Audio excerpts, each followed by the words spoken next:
Bueno, seguimos su programa en 3 y 2 para hablar de un tema muy importante, la seguridad, un tema que además afecta en algunos momentos, en algunas instancias al pueblo venezolano. Ya se han dado distintas cifras. El día de ayer el ministro del Poder Popular para Relaciones Interiores, Justicia y Paz, Néstor Luis Reverol, y nos acompaña Pablo Fernández, secretario del Consejo General de Policía, secretario ejecutivo nacional, ¿no? Sí, es un órgano asesor del ministro a nivel nacional. Bueno, gracias por haber venido a su programa en 3 y 2. Gracias. Conocer por qué la transformación del sistema judicial, por qué hacerlo. Fíjate, transformar el sistema de justicia es atender uno de los, yo diría, 4 pilares fundamentales que un Estado democrático, de derecho y de justicia debe considerar y atender para poder garantizar realmente seguridad, convivencia y paz en un país. La justicia para nadie es un secreto, conforma un sistema institucional, pero también un sistema en el que tiene un rol muy importante el poder popular, ¿no? La participación del pueblo como sujeto protagónico de todo lo que es la gestión pública.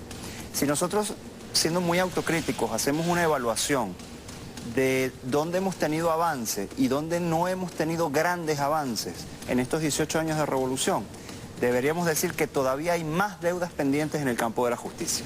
Una justicia que sea más efectiva, más oportuna, una justicia que se deslinde de ciertos patrones históricos que han tendido, si se quiere, a una visión criminalizadora de algunos sectores sociales, que son los que generalmente terminan imbuidos en esa dinámica de una justicia que a veces se tapa un ojo y a veces se lo destapa, y que lamentablemente, como hemos visto en semanas recientes, en meses recientes, producto de todo esta vorágine en la que nos encontramos inmersos en lo político, en lo social, en lo internacional. ¿Hay corrupción en algún momento en este sistema de justicia? Yo creo que hay, Dice que se tapa, por supuesto. Claro, yo creo que hay situaciones en el sistema que deben ser atendidas. Yo no hablaría de una corrupción sistémica, porque eso sí sería, evidentemente, el acabose. Pero sí creo, y hay pruebas además de que el sistema de justicia se ha corrompido en algunas dimensiones. El hecho de que ahora, afortunadamente, gracias a los cambios que han llegado por el mandato de la Asamblea Nacional Constituyente, al haber destituido a la persona que ejercía ese rol en una instancia clave del proceso, medular, porque es la que tiene la rectoría de la investigación. Además. ¿Perdón? Se colocó un freno, además. Claro, un freno. Sin lugar a dudas. O sea, temas que debían ser investigados y que quedaban en una gaveta, y otros temas que políticamente resultaban más interesantes y que se posicionaban o incluso se magnificaban, ¿no? Entonces, dicho de una manera sencilla, nosotros tenemos una gran política nacional de seguridad que está plasmada en 2 instrumentos rectores. Uno legado del comandante Chávez, la última gran misión que aprobó el comandante Chávez, que fue la gran misión A Toda Vida Venezuela. Y allí el vértice 3 de esa misión nos hablaba y nos sigue hablando de la transformación del sistema de administración de justicia, que tiene que ver con transformaciones a nivel jurídico, de leyes, de normas, por ejemplo el Código Penal venezolano, que hay que actualizarlo, hay que modernizarlo, pero también transformación de las instituciones para luchar contra el retardo procesal, contra la impunidad, contra la criminalización, como digo, de los sectores, y vamos a decirlo claro, los sectores populares, una justicia que muchas veces se pensaba para juzgar a los pobres, pero no tocar el delito de cuello blanco, por ejemplo, el delito más organizado, el delito que al final termina siendo el peor de todos, porque es el que nos afecta medularmente como sociedad. Hay 82 propuestas presentadas el día de ayer por el ministro Reverol. 82. Sí. Sé que hay que priorizar, todas son importantes, pero ¿qué sería lo fundamental de esas 82 propuestas? Sí, lo primero que quiero decirte y decirle a quienes nos están escuchando es que esas propuestas nacen producto de un proceso que instruyó el ministro Reverol, que es una consulta que nosotros denominamos Asambleas Patrióticas Constituyentes de la Seguridad, que se desarrollaron en todo el territorio nacional, con una participación que superó las 6.000 personas, donde tuvieron presencia fundamental 2 actores. Los funcionarios de seguridad ciudadana, policías, bomberos, actores de protección civil, funcionarios del 6CPC, etcétera, y el poder popular organizado en función del tema de la seguridad. De esas asambleas patrióticas, donde se discutieron varios ejes temáticos, surgen propuestas en 4 grandes áreas. Una que apunta a la seguridad ciudadana en general y donde pudiéramos destacar, si quieres ponerlo como lo más relevante o lo que tuvo más consenso. 1, caminar hacia un sistema policial en el que tengamos una institución policial única en el país. ¿Es garante de los derechos humanos del sistema policial de ahora? Nuestro sistema policial se fundamenta en los principios de los derechos humanos. Es un elemento esencial de los principios de actuación policial, del cómo hacer las cosas en la calle. Pero para llegar a eso es un principio elemental de la formación policial, que en Venezuela, gracias al comandante Chávez, que crea la primera universidad para la seguridad que existe en el continente americano, y no tenemos referencia de otras parecidas en otras regiones del mundo, hoy profesionalizamos a los trabajadores de la seguridad ciudadana, hoy estudian para llegar a ser técnicos superiores, licenciados, para poder hacer sus posgrados, y el elemento de derechos humanos es transversal a toda la carrera, con una visión además emancipadora, progresista, no esa concepción de los derechos humanos liberal burguesa en la que lamentablemente se impregnó el modelo hegemónico y donde los derechos humanos son como un elemento más decorativo.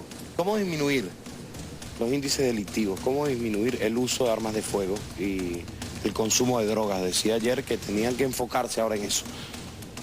No ahora, nosotros venimos enfocados en eso desde el año 2012 con la Gran Misión a Toda Vida Venezuela y ahora reforzando porque evidentemente hay desafíos emergentes en materia de seguridad ciudadana y por eso el presidente Nicolás Maduro instruyó una misión complementaria que es la Gran Misión Justicia Socialista. El ministro lo explicó muy bien, existen tres tipos de factores que hay que atender para brindar seguridad. Factores estructurales, ejemplos concretos, qué pasa con la familia, qué pasa con la formación de los niños y los jóvenes, qué pasa con la escuela, qué pasa con el entorno comunitario, qué pasa con los valores que permean nuestra idiosincrasia como sociedad. Eso es estructural. Factores de carácter situacional, las armas de fuego. La presencia de armas en las calles es un elemento instrumental, pero es un elemento de mucho peso en la violencia. Y en Venezuela, lamentablemente, la mayoría de los homicidios se cometen con armas de fuego. El consumo de drogas y el consumo de alcohol también son factores situacionales que tú debes controlar, porque de lo contrario hay una tendencia a ampliar la gravedad de la situación delictiva. Y tienes un tercer nivel que son los factores institucionales, de los que ya hemos mencionado, por ejemplo, el tema de la justicia. Cambiar las instituciones del sistema de administración de justicia que no cumplen con su función constitucional. Cambiar el sistema policial en aquellos aspectos en los que el sistema siga generando fallas. Por ejemplo, tenemos que reducir o minimizar las desviaciones policiales. Tenemos que lograr mayor efectividad del trabajo policial en el territorio, mayor proximidad y cercanía, como indicaba muy bien el presidente Nicolás Maduro hace un tiempo atrás, dando instrucción para avanzar en un proceso de reestructuración de la Policía Nacional Bolivariana y nos decía, quiero una policía próxima, cercana, comunal, que esté todos los días con la gente entendiendo la problemática de la seguridad. Cuando hablamos del tema de la seguridad, nos hace recordar, porque presentaron ustedes una cifra de las manifestaciones violentas de la oposición venezolana, que estaban allí dirigidas por algunos factores de la extrema derecha nacional e internacional. Decían que había más de 9.000 manifestaciones, se generaron más de 9.000 manifestaciones, más de 1.000 heridos. Hay algo muy importante que destacar y quiero que me lo explique, que el 70% eran funcionarios y el 20% ciudadanos. Si quieres, para que muy velozmente lo podamos ver, si me lo permites allí, ¿no? Exacto, fíjate. En esa lámina está el descriptivo. El grueso, más del 70% de los lesionados que dejaron los hechos de violencia política, y que yo no dudo en calificar, como lo dice la ley contra la delincuencia organizada y financiamiento del terrorismo, actos terroristas. Cuando tú colocas una bomba casera, elaborada con un tecnicismo que no es propio de cualquier ciudadano, y la haces explotar en el momento en que pasa una comisión policial generando los efectos que tuvo, no estamos hablando de cualquier cosa. Cuando tú generas una distribución de armas entre estos grupos, morteros, todo tipo de instrumentos... ¿Qué hacer para que eso no se repita? Justicia, fundamental. No debe haber impunidad. El pueblo venezolano que salió masivamente a votar para instalar la Asamblea Nacional Constituyente, lo hizo fundamentalmente bajo la premisa de construir soluciones en paz y administrar justicia para que no quede impune esa violencia criminal que generó 124 muertos, que generó esta enorme cantidad de lesionados, que dañó familias enteras, que nos dejó un saldo en destrucción material que supera los 135 millones de dólares que atizó además algo que no habíamos visto con una expresión tan terrible en Venezuela como son los crímenes de odio. Todo eso se puede neutralizar de cara al futuro, primero fortaleciendo la conciencia de nuestro pueblo de que la violencia no es el camino. Y yo creo que en eso el pueblo venezolano, la inmensa mayoría del pueblo venezolano está claro. Pero lo otro es la justicia, que no haya impunidad frente a lo que ocurrió y que evidentemente quien tenga que pagar cuentas lo haga. En algún momento participé, en un foro que está dictado por usted y hablaban de los términos. La utilización de los términos son muy importantes. Sí. El terrorismo. ¿Dónde queda la palabra el terrorismo dentro de estas propuestas que ha entregado el ministro Néstor Reverol? Bueno, el ministro Néstor Reverol ha concentrado las propuestas, como te dije, en los temas de la seguridad ciudadana, en los temas de la prevención, en los temas de la administración de justicia y en un área que suele quedar a veces un poco invisibilizada, pero que es fundamental, que es la gestión del riesgo. Ahora, en ese marco existen, como dije, los desafíos emergentes. Nosotros tenemos que entender que la criminalidad y el delito se ha ido transnacionalizando, ha ido tomando unas dimensiones que ya no afectan solo a los países de manera individual, sino que tienen una afectación regional. El terrorismo es una de esas expresiones. ¿Qué hacer frente a eso? Aumentar, por supuesto, los mecanismos de inteligencia, los mecanismos de control del Estado, tener mayor presencia en todos los espacios para poder neutralizar cualquier tipo de acción de ese tipo. Creo que nuestro Estado lo está haciendo. Ayer veíamos al vicepresidente Tarek El Aissami presentando elementos. Pero siguen los planes allí. Siguen los planes, por supuesto. Esa agenda no se acaba. ¿Cree usted que en algún momento se repite otra vez la agenda fascista? Creo que las formas pueden cambiar. La agenda sigue siendo la misma. Acabar con la revolución bolivariana. Somos un ejemplo, y si me lo permites entrecomillado, un mal ejemplo para el mundo que quiere emanciparse de las lógicas imperiales. Estamos en otra época, estamos en otro siglo, cosa que lamentablemente algunos gobiernos muy poderosos no terminan de entender. Pero mientras nosotros sigamos siendo un referente, ellos van a seguir intentando destruir lo que ha sido la construcción de la revolución bolivariana.